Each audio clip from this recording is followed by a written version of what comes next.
dari pihak Noki untuk duduk bersama Ya, terkait penyelesaian uang donasi? kita ini kan sebenarnya punya niat yang bagus untuk Agus gitu. Ya.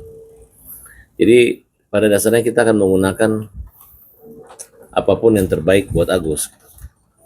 Kecuali ada persyaratan-persyaratan yang tidak masuk akal, persyaratan-persyaratan yang melanggar undang-undang gitu. Kecuali kalau sesuatu yang lurus dibelok-belokkan, dibengkok-bengkokkan. Contoh, Agus itu kan berobat awalnya di Rumah Sakit Cipto Mangunkusumo dengan sarana BPJS. Diterima loh. Tiba-tiba dipindahkan ke Jakarta Eye Center. Tidak seketika juga langsung stop di Rumah Sakit Cipto. Tentu ada kontrol dan informasi gitu. Ketika datang ke sana sesuai jadwal, sebenarnya dia berobat di 5 rumah sakit asal gratis saya sebenarnya nggak apa-apa. Dia bagi-bagi misalnya buat kulitnya di sini, buat TBC-nya di rumah sakit ini. Selama tidak merepotkan ketua yayasan sebenarnya nggak ada masalah. Gitu. Tapi yang terjadi, diejek. Woi guys, uang 1,5 miliar ada nih, tapi masih BPJS. Itu aja kuncinya sih di situ. Kalau nggak ada kalimat itu mah, tinggal bisikin aja. Agus sayang, kamu telah punya uang yang banyak dari donasi. Ya, jangan sampai donasi tahu bahwa donatur tahu kamu berobat di BPJS. Karena nanti mereka berpikir kok minta sumbangan tapi nggak berobat di tempat yang mahal, kan gitu. Saya rasa juga para donatur ini kalau misalnya tahu Agus bisa memanfaatkan efisiensi daripada penggunaan dana itu tidak asal-asal mau berobat ke Amerika, berobat ke Kanada atau ke Boston.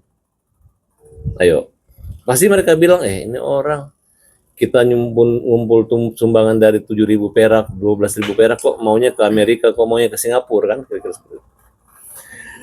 Jangan juga setelah uang disimpan, kemudian kita mau berobat ke Jakarta Center, diungkapkan lagi, ya coba dari kemarin kita mau ke Singapura, jangan dibalik-balik seperti itu. Ini adalah cara-cara yang menurut saya, cara-cara yang apa ya, nggak akan pernah ada selesainya gitu. Konfliknya pasti terus-terus. Gitu. Oleh karena itu, tim pembela kaum lemah mengambil satu keputusan bahwa apapun upaya telah kita lakukan termasuk somasi, menagih kembali uang dan melaporkan ke polisi, itu kami kesampingkan dulu. Kami fokus kepada pengobatan Agus. Kita fokus pada proses hukum Agus. Ya, fokus di situ. Nah, sehingga ketika kalian ribut dengan menggunakan cara-cara para netizen, netizen sekarang semua pada buta matanya. Netizen yang kontra Agus, yang tidak suka Agus. Mereka ngomongnya ngejek-ngejek Agus semua gitu. Oleh karena itu, saya ajarkan Agus sudah diam aja, nggak usah dengar apa-apa seperti itu. Yang penting Agus tidak nipu, yang penting Agus tidak macam-macam. Yang penting uangnya kan bukan di Agus, uangnya udah di Nopi, di yayasan. Ya udah, ternyata jurus itu kita lebih baik berbuat daripada berkomentar, lebih baik berbuat daripada berkonflik.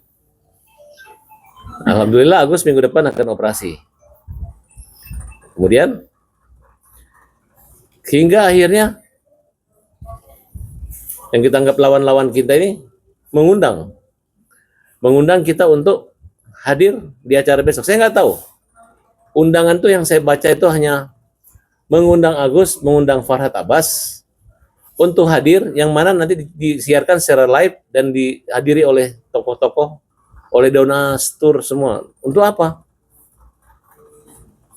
Saya ini adalah pengacara profesional yang sekarang merangkap tugas sebagai perawat Agus, mengantarin dia ke rumah sakit semua. Gara-gara siapa? Gara-gara yayasan aja. Yayasan yang katanya mengurus Agus, mencarikan donasi dan lain sebagainya, otomatis mentelantarkan Agus. Akhirnya saya bekerja sebagai dengan teman-teman semua. Kalau nggak kita dorong Agus, kita daftarkan ke dokter. Kalau agak lama kita lobby supaya lebih cepat. Kalau misalnya kedinginan, minta AC yang dikecilin. Kalau misalnya antri, kemudian Ya, otomatis kalau masuk ke tempat yang penuh dengan pasien, kita tidak seperti biasa ya, pasti kita melayani foto memoto teman-teman yang masyarakat yang melihat. Jadi otomatis kalau satu hari kita biasa senyumnya 1000 kali, ketika kita masuk ke tempat keramaian, senyum kita ketika selfie segala macam harus lebih dari 5000 kali, mungkin 10.000 kali senyum. Itu menambah satu pekerjaan yang menurut saya amal ibadah juga. Tapi kemudian apabila besok kami datang, mudah-mudahan maksud saya gini, kalau orang mau damai itu nggak ada syarat lagi. Syaratnya adalah siapa yang melanggar norma hukum akan dihukum. Siapa yang curang akan kena ganjarannya, baik ganjaran sosial maupun ganjaran hukum dunia maupun hukum akhirat. Kenapa? Karena saya katakan Agus ini tidak punya kemampuan untuk berbelanja secara nasib, secara frontal. Dia tidak punya keinginan itu. Sampai kalau dijemput sama stasiun TV mobil pun, saya masih mengingatkan, nanti tolong supirnya dikasih 100.000. Saking takutnya dia menggunakan uang itu. Walaupun dijemput gratis, nanti uangnya saya gantikan. Itulah cara-cara saya. Ini orang udah trauma gitu. Saya bayangkan kalau orang yang menjemput untuk stasiun atau ke dokter, nanti tolong tipsnya bayar tunai. Takutnya nanti bayar melalui GoPay lagi, dihujat lagi menggunakan uang itu. Karena rekening Agus ini sudah dipublish. Sampai sekarang kalau ada yang masih menyumbang rekening Agus dan tahu dan tersebar itu dan tahu dan mendukung kembali Agus, kemungkinan bisa bertambah juga rekening Agus menjadi bisa 5 miliar, bisa 100 miliar, tergantung rasa kasihan dan rasa peduli empatinya bangsa Indonesia, rakyat Indonesia. Kan itu rekamannya kan bisa beredar kemana-mana. Gitu.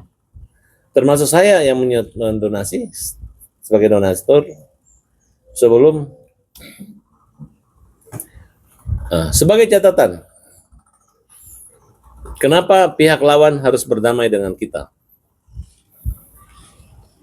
Karena persoalan hukum sudah menjerat mereka. Hasil investigasi tim kami, ya, bahwa Novi melalui yayasannya tidak memiliki izin untuk melakukan donasi dalam perkara Agus.